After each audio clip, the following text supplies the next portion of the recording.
Hi everybody, my name is Jason Sigler. I am the owner of Muck Farm Whitetails from Syracuse, Indiana. We needed something that was around a 40-inch or so pattern or trail that we can actually cut. That's when I went and I did all kinds of research online. I Googled everything, you name it, I looked. Finally found a ride-on brush hog from Orec. It's called the Rover. Okay, here's a trail that I cut with the Orec Rover.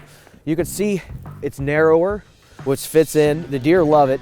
It's the compact size. It keeps the branches inward, so it makes the deer feel safe.